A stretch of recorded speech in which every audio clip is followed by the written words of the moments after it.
Сабактын темасы төл жана бөтөн сөз.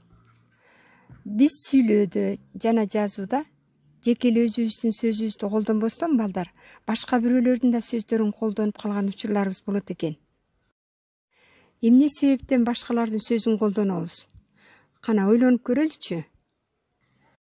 Демек балдар, сөзүбүз ишенимдүү болуш үчүн, сөздөрүбүз көркөм болуш үчүн, кайсы бир далил үчүн, же айтып жаткан ойду толуктоо үчүн, же кимдир бирөөнүн туураган сөздөрдү жана башка учурларда да колдонот экенбиз, балдар.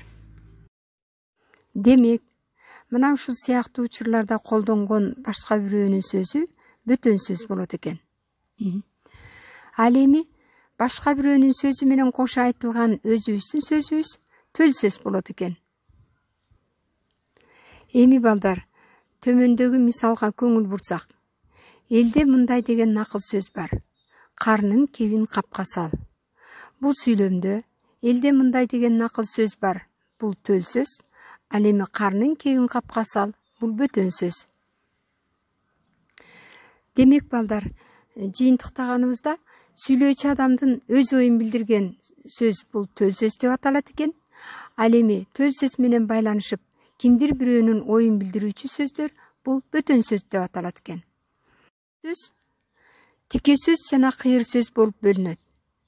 Тике сөз дегенибиз кандай? Башка бирөөнүн сөзү эч бир өзгөртүүсүз берилсе, бул тике сөз деп аталат. Тике сөз дайыма тырмакчага алынып жазылат. Ал эми кыйыр сөз дегенибиз башка бирөөнүн сөзүн сырткы түрү жагынан өзгөртүлүп, жалпы мазмуну гана берилсе, бул кыйыр сөз деп аталат. Кыйыр сөз тырмакчага алынбай жазылат. Эми балдар, тике сөзгө мисал келтирсек, элде мындай макал бар: жигитке 70 түрдүү өнөр аз. Эми балдар, ушул эле сүйлөмдү кыйыр сөзгө айландырсак, элдин айтканына караганда жигитке 70 түрдүү өнөр аздык кылат. Мына ушул эки мисалды карап көргүлөчү. Эмне үчүн биринчиси тике сөз болду? Себеби ошол айтылган ой тикеден тике эч бир өзгөрүүсүз алынды. Жигитке 70 түрдүү өнөр аз деп. Ал эми экинчи мисалында болсо кыйыр сөздүкү. Ошол сүйлөмдүн ички мааниси ошол ойдон гана калды, анын сырткы формасы гана өзгөрүлүп алынды. Мына ошондуктан тике сөздө биз тырмакчага алып жазсак, кыйыр сөздө тырмакчага алынбай жаздык.